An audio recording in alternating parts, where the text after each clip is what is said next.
ಸಮಾಜಮುಖಿ ಕಾರ್ಯಕ್ರಮಕ್ಕೆ ಸ್ವಾಗತ. ನಾನು ಪವಿತ್ರ ಪೂಜಾರಿ. ವೀಕ್ಷಕರೇ, ಇವತ್ತು ನಾವು ಜೈನ ಕಾಶಿ, ವಿದ್ಯಾಕಾಶಿ ಅಂತ ಹೆಸರುವಾಸಿಯಾಗಿರುವಂತಹ ಮೂಡಬಿದ್ರೆ ನಗರದಲ್ಲಿ ಇದ್ದೀವಿ.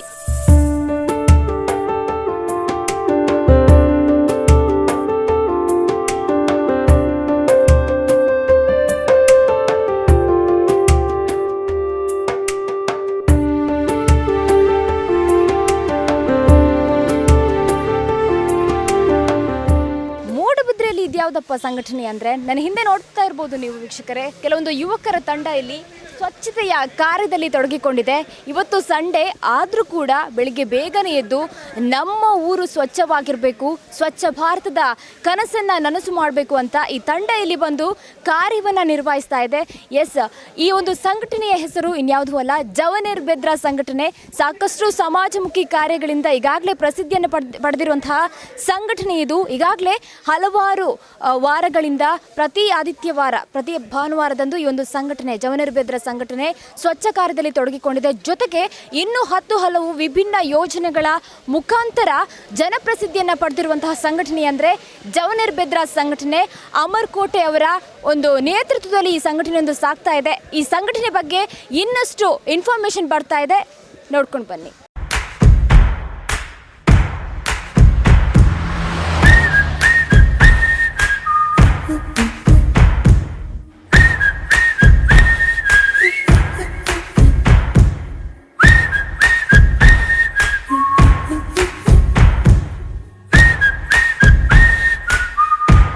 ಜಗತ್ತು ಕಂಡ ಅಪ್ರತಿಮ ರಾಷ್ಟ್ರಸಂತ, ದೇಶದ ಘನತೆಯನ್ನು ಪ್ರಪಂಚದಾದ್ಯಂತ ಪಸರಿಸಿದ ಶ್ರೇಷ್ಠ ಸನ್ಯಾಸಿ ಸ್ವಾಮಿ ವಿವೇಕಾನಂದರು ಜನಿಸಿದ ದಿನದಂದು ಮೂಡಬಿದ್ರೆಯ ಯುವಕರನ್ನು ಸಮಾಜ ಸೇವೆಗೆ ಪ್ರೋತ್ಸಾಹಿಸುವ ನಿಟ್ಟಿನಲ್ಲಿ ತಾಳಿದ ಸಂಘಟನೆ ಜವನೇರ್ಬೆದ್ರ. ಭಾರತವು ಸ್ವಚ್ಛ ಭಾರತ ಆಗಬೇಕೆಂದು ರಾಷ್ಟ್ರಪಿತ ಮಹಾತ್ಮ ಗಾಂಧೀಜಿಯ ಕನಸು. ಈ ಕನಸನ್ನು ನನಸಾಗಿಸಿ ಕಾರ್ಯರೂಪಕ್ಕೆ ತರಲು ಹೊರಟ ಪ್ರಧಾನಿ ನರೇಂದ್ರ ಮೋದಿ ಇವರ ಕಲ್ಪನೆಯಂತೆ ಕ್ಲೀನ್ ಅಪ್ ಮೂಡಬಿದ್ರೆ ಎಂಬ ಸ್ವಚ್ಛತಾ ಕಾರ್ಯಕ್ರಮವನ್ನು ಪ್ರತಿ ವಾರವೂ ಆಯೋಜಿಸುತ್ತಿದೆ. ಬಿಸಿನೆತ್ತರಿನ ಯುವಕರ ಗುಂಪು ಮೂಡಬಿದ್ರೆಯನ್ನು ಸ್ವಚ್ಛ ಸುಂದರವಾಗಿಸಲು ಉತ್ಸಾಹದಿಂದ ಜವನೇರ್ಬೆದ್ರದೊಂದಿಗೆ ಕೈ ಜೋಡಿಸಿರೋದು ಈ ಸಂಘಟನೆಯ ಶಕ್ತಿ ಅಂತಲೇ ಹೇಳ್ಬೋದು.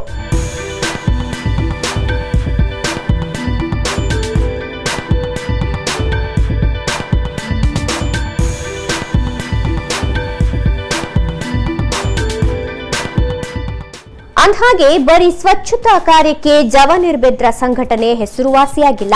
ಬದಲಾಗಿ ಆರೋಗ್ಯ ವೈದ್ಯಕೀಯ ಶಿಬಿರಗಳು, ರಕ್ತದಾನ, ಯೋಗ ಕಾರ್ಯಕ್ರಮ, ಶೈಕ್ಷಣಿಕ ಕಾರ್ಯಕ್ರಮಗಳು, ವನ ಮಹೋತ್ಸವ ಜೊತೆಗೆ ವಿದ್ಯಾರ್ಥಿಗಳಿಗೆ ಮಾಹಿತಿ ಅರಿವು ಮೂಡಿಸುವ ಕಾರ್ಯಕ್ರಮಗಳನ್ನು ನಿರಂತರವಾಗಿ ಮಾಡಿಕೊಂಡು ಬರುತ್ತಿದೆ. ಇನ್ನು ಐತಿಹಾಸಿಕವಾಗಿ ಇತಿಹಾಸ ಹೊಂದಿರುವ ಮೂಡಬಿದಿರೆಯ ಗತ ವೈಭವವನ್ನು ಹಿಂದಿರುಗಿಸಬೇಕು. ದೇಶ ಕಾಯುವ ಯೋಧರ ಮನೆಯಲ್ಲಿ ಹೆತ್ತವರಿಂದ ದೂರವಿರುವ ಮಕ್ಕಳ ಕೊರತೆ ನೀಗಿಸಬೇಕೆನ್ನುವ ನಿಟ್ಟಿನಲ್ಲಿ ಯೋಧರ ಮನೆಯಲ್ಲಿ ಆಯೋಜಿಸುವ ದೀಪಾವಳಿ ಸಂಭ್ರಮಾಚರಣೆ ಮೆಚ್ಚುವಂತದ್ದು. ಜವನೇರ್ಬೆದ್ರ ಸಂಘಟನೆಯ ಪ್ರತಿ ವಾರ್ಷಿಕ ಆಚರಣೆಯಲ್ಲಿ ಅಂದ್ರೆ ಜನವರಿ 12ರಂದು ವಿವಿಧ ಕ್ಷೇತ್ರದಲ್ಲಿ ಸಾಧನೆಗೈದ ಆಯ್ದ ವ್ಯಕ್ತಿಗಳಿಗೆ ವಿವೇಕ ಪ್ರಶಸ್ತಿ ನೀಡಿ ಗೌರವಿಸುವುದು ಈ ಸಂಘಟನೆಯ ಹಿರಿಮೆಗೆ ಮತ್ತೊಂದು ಗರಿಯಾಗಿದೆ.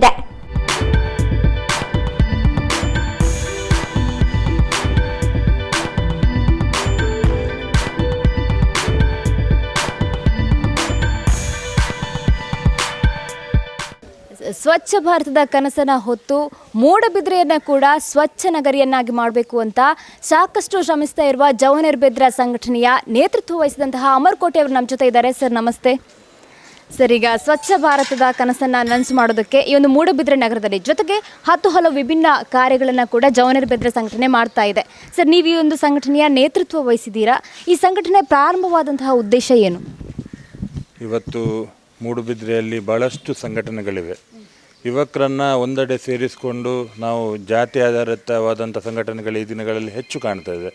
ಧರ್ಮ, ಜಾತಿ ಅಂತ ಹೇಳ್ತಾ ಯುವಕರನ್ನು ಬೇರೆ ಕಡೆ ಸೆಳೆಯುವಂಥದ್ದು ಯತ್ನ ಆಗ್ತದೆ. ಅದಕ್ಕೋಸ್ಕರ ನಾವು ನಮ್ಮ ಸ್ನೇಹಿತರು ಸೇರಿಕೊಂಡು ಎಲ್ಲ ಜಾತಿಯವರು ಸೇರಿ ಸಮಾಜಕ್ಕೋಸ್ಕರ ಏನಾದರೂ ಒಳ್ಳೆ ಕೆಲಸ ಮಾಡಬೇಕು ಹೇಳುವಂಥ ಉದ್ದೇಶ ಇಟ್ಕೊಂಡು ಈ ಸಂಘಟನೆ ನಾವು ಕಟ್ಟಿದ್ದೇವೆ. ಕಳೆದ 2 ವರ್ಷದ ಹಿಂದೆ ಸ್ವಾಮಿ ವಿವೇಕಾನಂದ ಜನ್ಮದಿನದ ದಿನವೇ ಈ ಸಂಘಟನೆ ಪ್ರಾರಂಭವಾಯಿತು. ಉದ್ದೇಶ ಇದ್ದದ್ದಿಷ್ಟೇ, ಒಂದು ಮೂಡಬಿದ್ರೆ ಪರಿಸರ ಇದು ಐತಿಹಾಸಿಕ ಪ್ರಸಿದ್ಧವಾದಂಥ ಪರಿಸರ. ಇಲ್ಲಿ ಪ್ರವಾಸೋದ್ಯಮ ಹಾಗೂ ಇಲ್ಲಿಯ ಐತಿಹ್ಯ ಉಳಿಸುವಿಕೆಯ ವಿಚಾರದಲ್ಲಿ ನಾವು ಇಳಿದೆವು.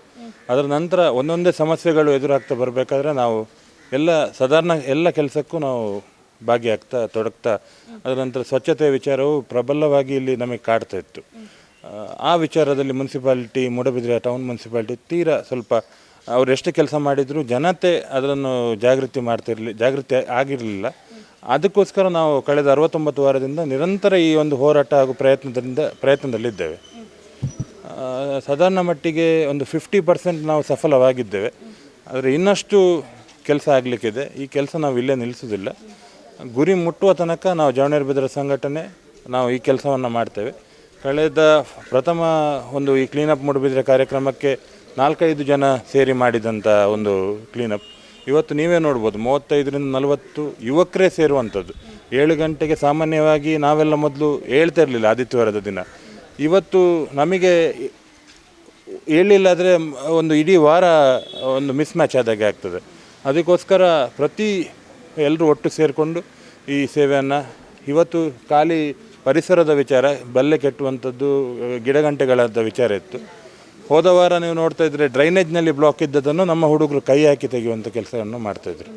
ಸರ್, ಇವಾಗ ತಾನೇ ನೀವು ಹೇಳಿದ್ರಿ ಗುರಿ ಮುಟ್ಟುವ ತನಕ ನಿಲ್ಲಬಾರದು ನಾವು ಅಂತ. ಈ ವಿವೇಕಾನಂದರ ವಾಣಿ ಅದು, ಏಳಿ ಎದ್ದೇಳಿ ಗುರಿ ಮುಟ್ಟುವ ತನಕ ನಿಲ್ಲಬೇಡಿ ಅನ್ನೋದು. ಅದೇ ರೀತಿಯಲ್ಲಿ ಯಾವ ಒಂದು ಗುರಿಯನ್ನು ಇಟ್ಕೊಂಡಿದೆ ಈ ಒಂದು ಜವನೇರಬಿದ್ರೆ ಸಂಘಟನೆ? ಸ್ವಾಮಿ ವಿವೇಕಾನಂದರು ನಮ್ಮ ಈ ಜವನೇರಬಿದ್ರೆ ಸಂಘಟನೆದ ಪ್ರೇರಣಾ ಶಕ್ತಿ. ಅವರ ಕಾರ್ಯಕ್ರಮ ನಾವು ನಿರಂತರವಾಗಿ ವಿವೇಕೋತ್ಸವ ಅಂತ ಹೇಳುವ ಕಾರ್ಯಕ್ರಮವನ್ನು ಪ್ರತಿ ವರ್ಷ ನಮ್ಮ ವಾರ್ಷಿಕೋತ್ಸವವನ್ನು ಅವರ ಹೆಸರಿಟ್ಟು ವಿವೇಕೋತ್ಸವ ಹೇಳುವಂಥ ಕಾರ್ಯಕ್ರಮ ಮಾಡ್ತಾಯಿದ್ದೇವೆ. ಮೂಡಬಿದ್ರೆ ಯುವ ಜನತೆ ಭಾಳ ಬೇರೆ ಬೇರೆ ವಿಚಾರದಲ್ಲಿ ಅವರ ಟ್ಯಾಲೆಂಟನ್ನು ಯೂಸ್ ಮಾಡಿ ಬೇರೆ ಬೇರೆ ವಿಚಾರದಲ್ಲಿ ಮುಂದೆ ಹೋಗ್ತಾ ಇರುವಂಥದ್ದು ಜನರಿಗೆ ಗೊತ್ತಾಗ್ತಾ ಇಲ್ಲ. ಅದನ್ನು ಗುರುತಿಸುವಿಗಾಗಿ ವಿವೇಕ್ ಪುರಸ್ಕಾರ ಅಂತ ಹೇಳುವಂಥ ಒಂದು ಪುರಸ್ಕಾರವನ್ನು ಆ ದಿನ ಕೊಡುವಂಥ ಕೆಲಸ ಆಗ್ತದೆ. ಅದರ ಜೊತೆ ಗುರಿ ಅಂತ ಹೇಳಿದರೆ ಮೂಡಬಿದ್ರೆ ಸುಂದರವಾಗಿ ಕಾಣಬೇಕು, ಇಲ್ಲಿಯ ಐತಿಹ್ಯಗಳು ಉಳಿಬೇಕು. ಯಾಕಂದರೆ ಇಲ್ಲಿ ಇತಿಹಾಸ ಹೆರಿಟೇಜ್ ಸಿಟಿ ಆಗಬೇಕಿತ್ತು ಇದು. ಆದರೆ ಏನೋ ಕಾರಣಾಂತರದಿಂದ ಇಲ್ಲಿಯ ರಾಜಕೀಯ ವ್ಯವಸ್ಥೆ ಇಲ್ಲಿಯ ಐತಿಹ್ಯಗಳನ್ನು ಉಳಿಸುವಂಥ ಕೆಲಸ ಮಾಡಲಿಲ್ಲ, ಟೂರಿಸಂ ಪ್ರಮೋಟು ಮಾಡಲಿಲ್ಲ. ಯಾಕಂದರೆ ಇಲ್ಲಿ ಕೊಣಜಕಲ್ ಅಂತ ಹೇಳುವಂಥ ಪ್ರದೇಶ ಇದೆ, ಅದು ಟ್ರೆಕ್ಕಿಂಗಿಗೆ ಭಾಳ ಸೂಕ್ತವಾದ ಪ್ರದೇಶ. ಅಲ್ಲಿ ನಾವೀಗ ಕಸ ಹಾಕ್ಲಿಕ್ಕೆ ಇನ್ನೂ ಹೋಗಲಿಲ್ಲ, ಯಾಕಂದರೆ ನಾವು ತಯಾರಿ ಮಾಡ್ತಾ ಇದ್ದೇವೆ. ಅಲ್ಲಿ ಸಾಧಾರಣ 100 ಲೋಡು ಕಸ ಪ್ಲಾಸ್ಟಿಕ್ಗಳಿವೆ. ಅದಂತೆ ಮಳೆಗಾಲ ಕಳೆದ ಕೂಡಲೇ ನಾವು ಅಲ್ಲಿಗೆ ಹೋಗಿ ಆ ಕಸವನ್ನು ತೆಗಿತೇವೆ. ಯಾಕಂದರೆ ಅದು ಪ್ರಸಿದ್ಧವಾಗಿ ಟೂರಿಸಮಿಗೆ ಹೇಳಿದಂಥ ಒಂದು ಜಾಗ. ಅದು ನಮ್ಮ ಇಲ್ಲಿ ಟೂರಿಸಂ ಇಲಾಖೆಯವರಿಗೆ ಗೊತ್ತಿದ್ದರೂ ಅದನ್ನು ಮಾಡ್ತಾ ಇಲ್ಲ. 1000 ಕಮದ ಬಸದಿ ಇದೆ, ಅದನಂತರ ಕೊಡ್ಡಿ ಅಡ್ಕದ ಹತ್ರ ಆ ಪರಿಸರವನ್ನು ಚೆಂದ ಮಾಡ್ಬೋದಿತ್ತು. 18 ಬಸದಿಗಳಿವೆ, 18 ಕೆರೆ ಇವೆ, ಭಾಳ ಪುರಾತನ 1000 ವರ್ಷಗಳಿಂದ ಹಿಂದಿನ ಕೆರೆಗಳು. ಒಂದು ಇಕ್ಕೇರಿ ನಾಯಕನಿಗೆ ಸಂಬಂಧಪಟ್ಟಂಥ ಒಂದು ಕೋಟೆ ಇದೆ, ಅದನ್ನು ಉಳಿಸಲಿಕ್ಕೆ ನಮ್ಮಿಂದ ಆಗಲಿಲ್ಲ. ಸೊ ಇದೆಲ್ಲ ನೋಡಿ ನಾವು ಈ ಕೆಲಸಕ್ಕೆ ಇಳಿದಿದ್ದೇವೆ. ಐತಿಹ್ಯವನ್ನು ಉಳಿಸಬೇಕು, ಸುಂದರ ನಗರ ಪರಿವರ್ತನೆ ಆಗಬೇಕು. ಯುವಕರು ಇಂಥ ಕಾರ್ಯಕ್ಕೆ ತೊಡಗಿಸಿಕೊಂಡು ಒಂದು ಉತ್ತಮ ಮೂಡಬಿದ್ರೆಯಲ್ಲಿ ಉತ್ತಮ ಯುವಕರು ಇದ್ದಾರೆ ಅಂತ ಹೇಳುವಂಥದ್ದು ಪ್ರತಿ ಊರಿಗೆ ಒಂದು ಪ್ರೇರಣೆ ಆಗಬೇಕಂತ ಹೇಳುವಂಥದ್ದು. ಸಿಗ್ತಾನೆ ಹೇಳಿದರೆ ಇತಿಹಾಸವನ್ನು ಉಳಿಸಬೇಕು ಅನ್ನೋ ದೃಷ್ಟಿಯಲ್ಲಿ ಕೆಲವೊಂದು ಕೆಲಸಗಳನ್ನು ಮಾಡ್ತಾ ಇದೆ ಅನ್ನೋದು. ಅದೇ ರೀತಿಯಾಗಿ ಉಳ್ಳಾಳದ ರಾಣಿ ಅಬ್ಬಕ್ಕನ ಮೂಲ ಮೂಡಬಿದ್ರೆ ಅನ್ನೋದು ನಮಗೆಲ್ಲರಿಗೂ ಗೊತ್ತು. ಚೌಟ ವಂಶಸ್ಥೆ ಅವರು. ಆ ಒಂದು ಇತಿಹಾಸವನ್ನು ಕೂಡ ಜನರಿಗೆ ತಲುಪಿಸೋದಕ್ಕೆ ಸಾಕಷ್ಟು ಕೆಲಸಗಳನ್ನು ಮಾಡಿದ್ದೀರಾ ಅಂತ ಕೇಳ್ಪಟ್ವಿ. ಯಾವ ರೀತಿಯಾಗಿ ಮಾಡಿದ್ದೀರಾ ಅಂತ? ಒಂದು ದುರಂತವನ್ನು ನಿಮಗೆ ಹೇಳಬೇಕು. ಮೂಡಬಿದ್ರೆ ಆಗಲಿ ಇಡೀ ರಾಜ್ಯದಲ್ಲಿ ರಾಣಿ ಅಬ್ಬಕ್ಕ ದೇವಿಯ ರಾಷ್ಟ್ರದ ಪ್ರಥಮ ಮಹಿಳಾ ಹೋರಾಟಗಾರ್ತಿ. ಅವರ ವಿಚಾರದಲ್ಲಿ ಯಾವುದೇ ಒಂದು ಸೆಲೆಬ್ರೇಷನ್ ಆಗಲಿ, ಅವರ ವಿಚಾರದಲ್ಲಿ ಏನೋ ಒಂದು ಸ್ಮಾರಕಗಳು ನಿರ್ಮಾಣ ಭಾಳಷ್ಟು ಕಮ್ಮಿ ಆಗ್ತದೆ. ಯಾಕಂದರೆ ಕಂಪೇರ್ ಮಾಡಿದರೆ ರಾಣಿ ಚೆನ್ನಮ್ಮ, ಬೇರೆಯವರನ್ನು ಕಂಪೇರ್ ಮಾಡಿದರೆ ರಾಣಿ ಅಬ್ಬಕ್ಕನ ವಿಚಾರದಲ್ಲಿ ತೀರಾ ಹಿಂದೆ ಇದ್ದೇವೆ. ಅವರ ಬಗ್ಗೆ ಎಜುಕೇಟು ಜನರು ಆಗ್ತಾಯಿಲ್ಲ. ಅವರು ಏನು ಕೆಲಸ ಮಾಡಿದ್ದಾರೆ, ಒಂದು ಮಹಿಳಾ ಸ್ವಾತಂತ್ರ್ಯ ಹೋರಾಟಗಾರ್ತಿಯಾಗಿ ಅವರು ಯಾವ ರೀತಿಯಲ್ಲಿ ಅವರು ದೇಶಕ್ಕೋಸ್ಕರ ಹೋರಾಟ ಮಾಡಿದ್ದಾರೆ ಹೇಳುವಂಥ ಅವರಲ್ಲಿದ್ದಂಥ ಕಿಚ್ಚು ಏನು ಅಂತ ಹೇಳುವಂಥದ್ದು ಜನರಿಗೆ ಅರ್ಥ ಆಗಲಿಲ್ಲ. ಅದಕ್ಕೋಸ್ಕರ ಪ್ರಾರಂಭದಲ್ಲಿ ನಾವು ರಾಣಿ ಅಬ್ಬಕ್ಕನ ವಿಚಾರ ಎತ್ಕೊಂಡಾಗ ರಾಣಿ ಅಬ್ಬಕ್ಕ ಉಳ್ಳಾಲದವಳು, ನಿಮಗೆ ಯಾಕಿದು ಅಂತ ಕೇಳ್ತಿದ್ರು. ಅದೇ ಒಂದು ದುರಂತ ಇತ್ತು. ಮೂಡಬಿದ್ರೆಯ ಕಾಯರ್ ಮಂಜ್ ಹೇಳುವಂಥ ಪ್ರದೇಶದಲ್ಲಿ ಒಂದು ಅರಮನೆ ಇತ್ತು, ಚೌಟರ. ಈ ಉಳ್ಳಾಲ ಚೌಟ ವಂಶದವರ ಮೂಲ ಜಾಗವಾಗಿದ್ದದ್ದು ಪುತ್ತಿಗೆ. ಅವರು ಅಲ್ಲಿ ಅದು ಕ್ಯಾಪಿಟಲ್ ಆಗಿತ್ತು, ಉಪರಾಜಧಾನಿಯಾಗಿ ಉಳ್ಳಾಲ ಇತ್ತು, ಹಾರ್ಬರ್ ಸಿಟಿ ಅಂತ ಹೇಳುವಂಥದ್ದು. ಆದರೆ ಈಗ ಅರಮನೆ ಇದೆ, ಉಳ್ಳಾಲ ರಾಣಿಯ ಅಬ್ಬಕ್ಕ ರಾಣಿಯ ವಂಶಸ್ಥರಿದ್ದಾರೆ. ಎಲ್ಲ ಇದ್ದುಕೊಂಡು ನಮ್ಮವರಿಗೆ ಗೊತ್ತಿರಲಿಲ್ಲ ರಾಣಿ ಅಬ್ಬಕ್ಕ ಮೂಡುಬಿದ್ರೆ ಅವಳು ಅಂತೇಳಿ. ಅದರ ಬಗ್ಗೆನೇ ನಾವು ಫಸ್ಟ್ ಜನಜಾಗೃತಿ ಮಾಡಲಿಕ್ಕೆ ಮಾಡಿದ್ದೆವು. ಭಾಳಷ್ಟು ಕಾರ್ಯಕ್ರಮಗಳನ್ನಿಟ್ಟೆವು. ಕಳೆದ ಬಾರಿ ಸ್ವಾತಂತ್ರ್ಯೋತ್ಸವವನ್ನು ಅವರು ಹುಟ್ಟಿದ ಅರಮನೆಯಲ್ಲೇ ನಾವು ಕಾರ್ಯಕ್ರಮವನ್ನು ಮಾಡಿದ್ದೆವು, ಅವರನ್ನು ನೆನಪಿಸಿದ್ದೆವು. ಇನ್ನೂ ದೊಡ್ಡ ಒಂದು ಪ್ರಾಜೆಕ್ಟ್ ಅಬ್ಬಕ್ಕ ವನ ಅಂತ ಹೇಳುವಂಥದ್ದು ನಿರ್ಮಾಣಕ್ಕೆ ನಾವು ಕಳೆದ ವರ್ಷ ಕೈ ಹಾಕಿದ್ವಿ. ಕಾರಣಾಂತರದಿಂದ ಹೈವೇಯ ಪ್ರಪೋಸಲ್ನ ಒಂದು ಡಿಲೆಯಿಂದ ನಮಗೆ ಅದು ಇನ್ನೂವರೆಗೂ ಮಾಡಲಿಕ್ಕಾಗಲಿಲ್ಲ. ಆ ಹೈವೇ ಬೇರೆ ಕಡೆ ಹೋಗ್ತಾ ಇದೆ. ಸೊ ಆ ಜಾಗದಲ್ಲೇ ವನ ನಿರ್ಮಾಣ ಅತಿ ಶೀಘ್ರದಲ್ಲೇ ಆಗ್ತದೆ. ಶಾಸಕರ ಸಪೋರ್ಟು ಇದೆ, ಅವರ ವನ ನಿರ್ಮಾಣ ಆಗ್ತದೆ, ಪ್ರತಿಮೆಯೂ ನಿರ್ಮಾಣ ಆಗ್ತದೆ. ಶಕ್ತಿ ಅನ್ನೋದು ನಿಮ್ಮ ಹಿಂದೆ ಬೇಕಾಗುತ್ತೆ, ಯಾರಾದ್ರೂ ಒಂದು ಸಪೋರ್ಟ್ ಅಂತ ಬೇಕಾಗುತ್ತೆ. ಯಾರೆಲ್ಲ ನಿಮಗೆ ಸಪೋರ್ಟಿವ್ ಆಗಿದ್ದಾರೆ? ನೋಡಿ, ನಾವು ಪ್ರಕೃತಿಯ ಜಗತ್ತಿನ ಕೆಲಸ ಮಾಡ್ತಾ ಇದ್ದೇವೆ. ನಮಗೆ ಮೊದಲಿನಾಗಿ ನಾವೆಲ್ಲರೂ ಆ ಪ್ರಕೃತಿ ಮಾತೆ ಜಗನ್ಮಾತೆಯ ಒಂದು ಅವರನ್ನು ಸ್ಮರಿಸಿ ಈ ಕಾರ್ಯಕ್ರಮವನ್ನು ಪ್ರಾರಂಭ ಮಾಡೋದು. ಯಾಕಂದರೆ ಪ್ರತಿಯೊಬ್ಬರು ಒಂದೊಂದು ಶಕ್ತಿ ದೇವರನ್ನು ಬಿಲೀವ್ ಮಾಡ್ತಾರೆ. ನಮ್ಮವರೆಲ್ಲರೂ ಆ ಪ್ರಕೃತಿಯ ಕೆಲಸ ಮಾಡೋದ್ರಿಂದ ಆ ಜಗನ್ಮಾತೆಯನ್ನು ಸ್ಮರಿಸಿಯೇ ಈ ಕೆಲಸ ಮಾಡೋದು. ಅದರಿಂದಾಗಿ ನಮಗೆ ಬಹುತೇಕವಾಗಿ ಸಕ್ಸಸ್ ಸಿಗಲಿಕ್ಕೆ ಕಾರಣ ಅದೇ ಅಂತ ಹೇಳಲಿಕ್ಕೆ ನಾವು ಇಚ್ಛೆ ಪಡ್ತೇವೆ. ಅದರೊಟ್ಟಿಗೆ ನಾವು ಯಾವ ದೊಡ್ಡ ಮನುಷ್ಯನ ಸಂಪರ್ಕಕ್ಕೆ ಹೋಗಿ ಹಣ ಕೇಳಿ ನಾವು ಈ ಸಂಘಟನೆ ಕಟ್ಟಿದ್ದಲ್ಲ. ನಮ್ಮ ಕೆಲಸ ನೋಡಿ ಸ್ವಲ್ಪ ಕಿಂಚಿತ್ ಈ ತಿಂಡಿಯ ಖರ್ಚು ನಾವು, ಅದರ ಖರ್ಚು ನಾವು ಅಂತೇಳಿ ಜನ ಕೊಡ್ತಾ ಇದ್ದಾರೆ ಹೊರತು ನಾವು ಯಾರ ಹತ್ರವೂ ಕೈ ಚಾಚಲಿಲ್ಲ ಇಷ್ಟುವರೆಗೂ. ಹಾಗೆ ಕೆಲಸ ನೋಡಿ ಜನರು ಕೊಡ್ತಾ ಇದ್ದಾರೆ, ಸಪೋರ್ಟ್ ಮಾಡ್ತಾ ಇದ್ದಾರೆ. ಒಂದು ವಾರದ ತಿಂಡಿ ಅಥವಾ ನಮಗೆ ಬೇಕಿದ್ದಂಥ ಉಪಕರಣಗಳನ್ನೆಲ್ಲ ಜನರೇ ಕೊಡ್ತಾ ಇದ್ದಾರೆ. ಜೊತೆ ಹಾಗೆ ಹಲವಾರು ವಿಭಿನ್ನ ಕಾರ್ಯಗಳ ಜೊತೆ ಹೋರಾಟದ ಮನೋಭಾವವನ್ನು ಕೂಡ ಜವನರ ಬೆದ್ರೆ ಸಂಘಟನೆ ಹೊಂದಿದೆ. ಇದಕ್ಕೆ ಒಂದು ಸ್ಪಷ್ಟ ನಿದರ್ಶನಗಳನ್ನು ಹೇಳೋದಾದರೆ, ಈ ಹಿಂದೆ ರಸ್ತೆಯಲ್ಲಿ ಅಂದರೆ ರಸ್ತೆ ಕಿತ್ತೋಗಿತ್ತು, ಆ ಸಂದರ್ಭದಲ್ಲಿ ರಸ್ತೆಯಲ್ಲಿ ದೀಪ ಇಟ್ಟು ಪ್ರತಿಭಟನೆ ಮಾಡಿ ಅದೇ ಜೊತೆಗೆ ಆ ನಂತರದಲ್ಲಿ ಆ ರಸ್ತೆ ಸರಿಯಾಗಿರುವಂತಹ ಕೆಲಸವನ್ನು ಜವನರ ಬೆದ್ರೆ ಸಂಘಟನೆ ಮಾಡಿದೆ ಅಂತೆ. ಇನ್ನೂ ಹೇಳೋದಾದರೆ ಕಂಬಳ ಉಳಿಸೋದಕ್ಕೆ ಹೋರಾಟವನ್ನು ಕೂಡ ಜವನರ ಬೆದ್ರೆ ಸಂಘಟನೆ ಮಾಡಿದೆ. ಇದ್ರ ಬಗ್ಗೆ ಏನು ಹೇಳ್ತೀರಾ ನೀವು? ಜವನರ ಬೆದ್ರ ಸಂಘಟನೆ ಹುಟ್ಟಬೇಕಾದ್ರೆ ಒಂದು ಸಮಾಜಕ್ಕೆ ಸೇವೆ ಮಾಡುವಂಥ ಸಂಘಟನೆ ಅಂತ ಹೇಳುವಂಥದ್ದು ಇದ್ದದ್ದು. ಆದರೆ ಕಾರಣಾಂತರದಿಂದ ಇಲ್ಲಿಯ ವ್ಯವಸ್ಥೆ ನಮ್ಮನ್ನು ಹೋರಾಟಕ್ಕೆ ಇಳಿಸಿದೆ. ನೀವು ಹೇಳಿದಾಗೆ ರಸ್ತೆ ಭಾಳ ಹದಗೆಟ್ಟು ಭಾಳಷ್ಟು ಸಮಯ ಆದರೂ ಚುನಾವಣೆಗೆ ಕಾಯುವಂಥದ್ದು ಇವರು ರಾಜಕೀಯದವರು. ಚುನಾವಣೆಗೆ ಯಾವಾಗ 4 ವರ್ಷ ಆಗ್ತದೆ, ಅದರ ನಂತರ ಇವರು 5ನೇ ವರ್ಷ ಹತ್ತಿರ ಇರಬೇಕಾದ್ರೆ ಡಾಮರೀಕರಣ ಆಗುವಂಥ ವ್ಯವಸ್ಥೆ ಇತ್ತು ಇಲ್ಲಿ. ಅದಕ್ಕೋಸ್ಕರ ಇಡೀ ಮೂಡುಬಿದ್ರೆಯಲ್ಲಿ ರಸ್ತೆಗಳು ಹದಗೆಟ್ಟು ಭಾಳಷ್ಟು ಆಕ್ಸಿಡೆಂಟ್ಗಳಾಗಿ ಕೆಲವು 2 ವೀಲರ್ ನಮ್ಮ ಸಂಘಟನೆ ಕಾರ್ಯಕರ್ತರಿಗೂ ಆಕ್ಸಿಡೆಂಟ್ ಆಗ್ತಾಯಿತ್ತು. ಅದಕ್ಕೋಸ್ಕರ ಇದು ಹೀಗೆ ಆದರೆ ನಿಲ್ಲದು ಅಂತ ಹೇಳಿ ದೀಪಾವಳಿ ಹತ್ತಿರದಲ್ಲಿತ್ತು. ದೀಪಾವಳಿಯ ಸಮಯದಲ್ಲಿ ವಿನೂತನವಾಗಿ ಇಡೀ ಹೊಂಡಗಳಲ್ಲೆಲ್ಲ ದೀಪಗಳನ್ನಿಟ್ಟು, ಮುನ್ಸಿಪಾಲ್ಟಿ ಎದುರೇ ಭಾಳಷ್ಟು ಹೊಂಡಗಳಿತ್ತು, ಅಲ್ಲೆಲ್ಲ ದೀಪಗಳನ್ನಿಟ್ಟು ನಾವು ಪ್ರತಿಭಟನೆ ಮುಖಾಂತರ ಒಂದು ಆಚರಣೆ ಮಾಡಿದ್ವಿ. ಏನೋ ಪುಣ್ಯ ನಮ್ಮದು, 2 ದಿನದಲ್ಲೇ ಡಾಮರೀಕರಣ ಆಯಿತು. ಭಾಳ ಜನರು ಅದರಲ್ಲಿ ನಮಗೆ ನಮ್ಮನ್ನು ಶ್ಲಾಘಿಸಿದರು. ಅದರೊಟ್ಟಿಗೆ ಮೂಡುಬಿದ್ರೆಯಲ್ಲಿ ಭಾಳ ಒಂದು ಈ ಸ್ವಚ್ಛತೆ ವಿಚಾರದಲ್ಲಿ ದೊಡ್ಡ ಹೋರಾಟವೇ ಆಗ್ತಾಯಿದೆ. ಯಾಕಂದರೆ ಕಸಗಳ ಭಾಳಷ್ಟು ಕಡೆ ಗುಂಪೇ ಕಟ್ತಾ ಇತ್ತು. ಮೂಡುಬಿದ್ರೆ ಪುರಸಭೆಯವರು ಅದನ್ನು ವಿಲೇವಾರಿ ಮಾಡ್ತಾ ಇರಲಿಲ್ಲ. ಭಾಳಷ್ಟು ಕಡೆ ಅದು ಅಲ್ಲೇ ಸೆಟಲ್ ಆಗ್ತಾಯಿತ್ತು. ಅದನ್ನು ಸ್ವಚ್ಛ ಮಾಡಿಕೊಟ್ಟು ರಸ್ತೆಯಲ್ಲಿ ಇಟ್ಟು ಅದನ್ನು ಅವ್ರ ಹತ್ರ ತೆಗಿಸ್ತಾ ಇದ್ವಿ ನಾವು. ಆ ರೀತಿಯ ಹೋರಾಟವೂ ಆಗ್ತಾಯಿದೆ. ಡ್ರೈನೇಜ್ಗಳು ಬ್ಲಾಕ್ ಆಗಿದ್ದಾಗ ಡ್ರೈನೇಜಿನ ಒಂದು ಏನು ಕೊಳಕು ನೀರು ಹೋಗುವಂಥ ಜಾಗದಲ್ಲಿ ನೀರಿನ ಪೈಪ್ ಅಳವಡಿಸಿದ್ರು. ಅದಕ್ಕೂ ನಾವು ಹೋರಾಟ ಮಾಡಿ ಆ ಪೈಪನ್ನು ತೆಗೆಸಿದ್ದೇವೆ ಅಲ್ಲಿಂದ, ಕುಡಿಯುವ ನೀರಿನ ಪೈಪನ್ನು. ಅದರ ಜೊತೆ ಇನ್ನೂ ಮೈದಾನದ ವಿಚಾರದಲ್ಲಿಯೂ ಮೈದಾನ ಉಳಿಸಲಿಕ್ಕೆ ನಾವು ಅಲ್ಲಿ ಏನು ಮಾರ್ಕೆಟ್ ಆಗ್ತಾಯಿತ್ತು, ಅದರ ಉಳಿಸಲಿಕ್ಕೆ ನಾವು ಅಲ್ಲಿ ಒಂದು ದೊಡ್ಡ ಹೋರಾಟವನ್ನು ಮಾಡಿದ್ವಿ. ಅನೇಕ ಈ ಕೋಟೆ ಉಳಿಸ್ಲಿಕ್ಕೆ ಒಂದು ಅಭಿಯಾನ ಮಾಡ್ತಿದ್ದೆ. ಕೋಟೆ ಕಾರಣಾಂತರದಿಂದ ನಮಗೆ ಉಳಿಸ್ಲಿಕ್ಕೆ ಆಗಲಿಲ್ಲ. ಕಾನೂನಿನ ಕೆಲವು ಅಡಚಣೆಯಲ್ಲಿದೆ, ಅದು ನಾವು ಉಳಿಸ್ತೇವೆ ಅಂತ ಹೇಳುವಂಥ ನಮಗೆ ಒಂದು ನಂಬಿಕೆ ಇದೆ. ಅದು ಉಳಿತದೆ ಅಂತ ಹೇಳುವಂಥ ನಂಬಿಕೆ ಇದೆ. ಮತ್ತೊಂದು ಹೆಮ್ಮೆಯ ವಿಚಾರ ಅಂದರೆ ಜವನರ ಬೆದ್ರೆ ಸಂಘಟನೆ ರಾಷ್ಟ್ರೀಯತೆ ವಿಚಾರದಲ್ಲೂ ಕೂಡ, ದೇಶ ಪ್ರೇಮದ ವಿಚಾರದಲ್ಲೂ ಕೂಡ ಒಂದು ಮುಂದೆ ಇದೆ ಅಂತಲೇ ಹೇಳ್ಬೋದು. ಯಾಕಂದರೆ ದೀಪಾವಳಿಯ ಸಂದರ್ಭ ನಾವೆಲ್ಲರೂ ಮನೆಯಲ್ಲಿ ದೀಪ ಹಚ್ಚಿ, ಪಟಾಕಿ ಹಚ್ಚಿ, ಸಿಹಿ ತಿಂಡಿ ತಿಂದು ಸಂಭ್ರಮವನ್ನು ಆಚರಿಸ್ತೇವೆ. ಆದರೆ ನಮ್ಮ ದೇಶ ಕಾಯುವಂತಹ ಯೋಧರು ಅವತ್ತು ಕೂಡ ದೇಶವನ್ನು ಕಾಯುವಂಥ ಕೆಲಸವನ್ನು, ನಮ್ಮ ದೇಶವನ್ನು ನಮ್ಮನ್ನು ರಕ್ಷಣೆ ಮಾಡುವಂಥ ಕೆಲಸವನ್ನು ಮಾಡ್ತಾ ಇರ್ತಾರೆ. ಅಂತಹ ಸಂದರ್ಭದಲ್ಲಿ ಜವನರ ಬೆದ್ರೆ ಸಂಘಟನೆ ಇಲ್ಲಿ ಸ್ಥಳೀಯವಾಗಿರುವಂತಹ ಯೋಧರ ಮನೆಗಳಿಗೆ ಹೋಗಿ ಅವರ ಮನೆಯಲ್ಲಿ ದೀಪಾವಳಿಯನ್ನು ಆಚರಿಸ್ತಾರಂತೆ. ಸರ್, ಈ ಒಂದು ಉತ್ತಮವಾದ ಕಾರ್ಯಕ್ಕೆ ಏನಂತೀರಾ? ಅದೇ ನಾವು ಮೊದಲೇ ಹೇಳಿದಾಗೆ ವಿವೇಕಾನಂದರ ಪ್ರೇರಣೆಯಿಂದ ಈ ಒಂದು ಸಂಘಟನೆ ಹುಟ್ಟಿದ್ದು. ಅದೇ ರೀತಿ ರಾಷ್ಟ್ರೀಯ ವಿಚಾರಧಾರೆ ನಮ್ಮ ದೊಡ್ಡ ಶಕ್ತಿ. ಯಾಕಂದರೆ ನಮ್ಮ ದೇಶ ಉಳಿವಿಕೆಗಾಗಿ ರಾಷ್ಟ್ರದ ಗಡಿಯಲ್ಲಿ ನಿಂತು ಹಗಲು ರಾತ್ರಿ ಚಳಿ ಮಳೆ ಎಲ್ಲವನ್ನು ತೊರೆದು ಅವರ ಫ್ಯಾಮಿಲಿಯನ್ನು ಬಿಟ್ಟು ಅವರು ಕೆಲಸವನ್ನು ಮಾಡಬೇಕಾದ್ರೆ ಅವರ ಪೇರೆಂಟ್ಸ್ನ ಜೊತೆ ನಾವು ಒಂದು ದಿನ ಆಚರಿಸೋದ್ರಲ್ಲಿ ಏನು ದೊಡ್ಡ ವಿಚಾರ ಆಗುವುದಿಲ್ಲ. ಆ ಕಾರ್ಯವನ್ನು ನಾವು ನಿರಂತರವಾಗಿ ಮೂಡಬಿದ್ರೆಯ ಆಸ್ಪಾಸ್ನಲ್ಲಿ ಮಾಡ್ತಾ ಇದ್ದೇವೆ. ಕಳೆದ ಬಾರಿ ಮಾಸ್ತಿಕಟ್ಟೆಯಲ್ಲೇ ಒಂದು ಮನೆಯಲ್ಲಿ 2 ಸೈನಿಕರಿದ್ದಾರೆ, ಮಹೇಂದ್ರ ಮತ್ತು ಮಹಾವೀರ್ ಅಂತ ಹೇಳುವವರು. ಅವರ ಮನೆಯಲ್ಲಿ ಇಲ್ಲಿ ಆಸ್ಪಾಸ್ನಲ್ಲಿ ಅವರ ಮನೆಗೆ ಹೋಗಿ ಸಾಂಪ್ರದಾಯಿಕವಾಗಿ ದೀಪಗಳನ್ನು ಹಚ್ಚಿ ಪಟಾಕಿ ಸಿಡಿಸುವ ಮುಖಾಂತರ ಅಲ್ಲಿ ದೀಪಾವಳಿಯ ತಿಂಡಿ ತಿನಿಸು ಎಲ್ಲರೂ ಹಂಚಿಕೊಂಡು ತಿಂದು ಒಂದು ಹಬ್ಬವನ್ನು ಆಚರಿಸಿದೆವು. ಆ ಗಡಿಯಲ್ಲಿದ್ದಂಥ ಸೈನಿಕ ಆ ವಿಡಿಯೋವನ್ನು ಲೈವ್ ನೋಡಿ ತನ್ನ ಕಣ್ಣಲ್ಲಿ ಇದು ಏನು ಕಣ್ಣೀರು ತಂದರು.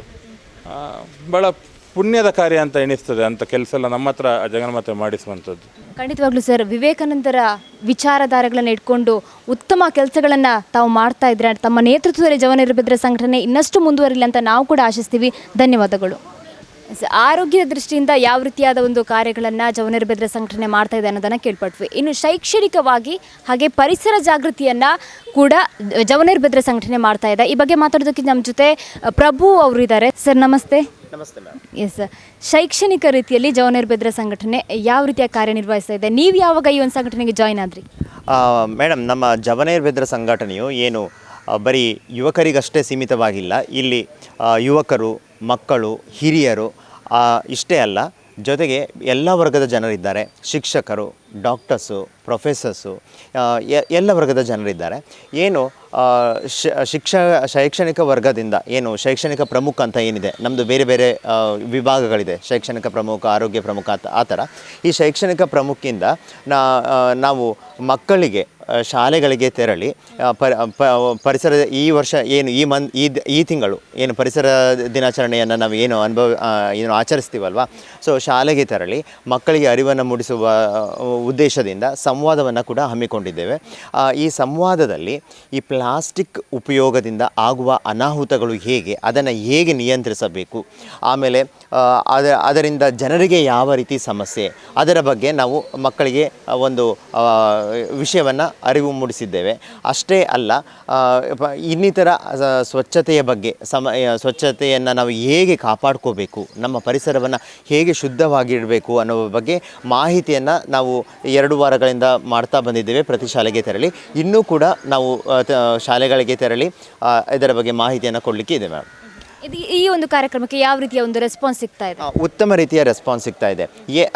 ನಾವು ಏನು ಪುಸ್ತಕವನ್ನು ಏನು ಬಾಬು ರಾಜೇಂದ್ರ ಪ್ರಸಾದ್ ಶಾಲೆಗೆ ಹೋಗಿ ಮಕ್ಕಳಿಗೆ ನಮ್ಮ ಸಂಘಟನೆಯ ಸದಸ್ಯರು ಕೂಡ ಏನು ಕಾಂಟ್ರಿಬ್ಯೂಟ್ ಮಾಡಿದ್ದಾರೆ. ಈ ಪುಸ್ತಕಗಳನ್ನು, ಪೆನ್ನುಗಳನ್ನು ಕಾಂಟ್ರಿಬ್ಯೂಟ್ ಮಾಡಿ ಮಕ್ಕಳಿಗೆ ನಾವು ವಿತರಣೆ ಮಾಡಿದ್ದೇವೆ.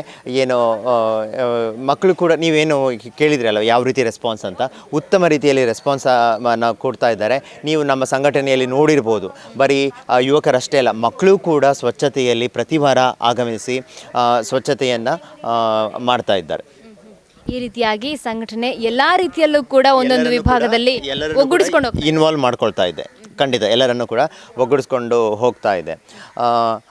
ಅಷ್ಟೇ ಅಲ್ಲ, ಗಿಡ ನೆಡುವುದರ ಮೂಲಕ ನಾವು ಪರಿಸರ ದಿನಾಚರಣೆಯನ್ನು ಏನು ಅಂತಂದರೆ, ಈಗ ಇತ್ತೀಚೆಗೆ ಏನು ಕಾಡು ನಾಶ ಮಾಡ್ತಾ ಇದ್ದೀವಿ ಅಭಿವೃದ್ಧಿಯ ಹೆಸರಿನಿಂದ.